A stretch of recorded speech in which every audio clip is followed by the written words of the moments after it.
সুপ্রভাত বন্ধুরা, সবাইকে আমার চ্যানেলে স্বাগতম। কেমন আছো সবাই? আশা করি ভালো আছো তোমরা প্রত্যেকে। আজ শিবরাত্রি, আজকের দিনটা সবার ভালো কাটুক এই প্রার্থনা করি। চলো শুরু করি তাহলে আজকের দিনটা। সকালের কাজগুলো করতে করতে আজ আমি তোমাদের শোনাবো শিবরাত্রির ব্রত কথা। তোমরা শুনতে থাকো আমার কথা আর তার সাথে দেখতে থাকো আমার ব্লগ। শিবরাত্রির ব্রতকথা আমি তোমাদেরকে পড়ে শোনাচ্ছি। বহুকাল আগে বারাণসীতে একটি ব্যাধ ছিল। দিন রাত্রি সে শুধু জীব হত্যা করত।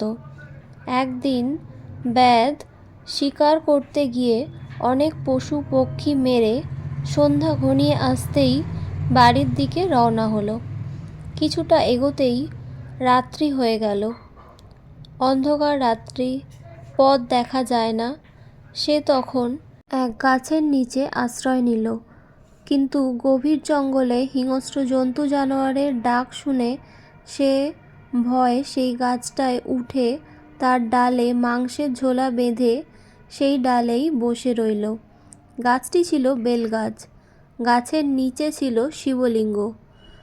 ব্যাধ গাছের ডালে বসে নড়ে চড়ে উঠতেই শিশিরে ভেজা একটি বেলপাতা খসে পড়ল সেই শিবলিঙ্গের মাথায়।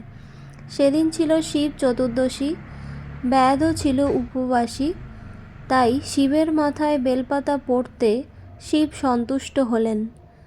ব্যাধ কিছুই জানত না, তবু তার শিব চতুর্দশী ব্রতের ফল লাভ হলো। সকালে ব্যাধ বাড়ি ফিরে এলো। সবাই তার জন্য ভাবছিল। ব্যাধ ফিরে আসতে তাকে তার বউ খেতে দিল। এমন সময় একজন অতিথি এলো। ব্যাধ কি ভেবে তার খাবারগুলো অতিথিকে খেতে দিল। তাতে তার পারণের ফলও লাভ হলো। কিছুদিন বাদে ব্যাধ অসুস্থ হয়ে মারা গেল। যমদূতেরা তাকে নিয়ে যাওয়ার জন্য এলো। এমন সময় সেখানে শিবদূতেরা এলো। দুই দলের মধ্যে যুদ্ধ বেঁধে গেল। যমদূতেরা হেরে গেল। শিবদূতেরা ব্যাধকে কৈলাসে নিয়ে এলো। যমদূতেরাও তাদের পিছনে পিছনে ধাওয়া করল। কৈলাসের দ্বারে নন্দী পাহারা দিচ্ছিল। সে যমদূতদের কাছে ব্যাধের শিবরাত্রির কথা বলল। সব শুনে যমদূতরা ফিরে গিয়ে যমকে সব জানালো। যম বললেন, হ্যাঁ, যে শিব বা বিষ্ণুর ভক্ত আর যে শিব চতুর্দশী ব্রত করে এবং যে বারাণসী ধামে মারা যায় তার ওপর আমার কোনো অধিকার থাকে না।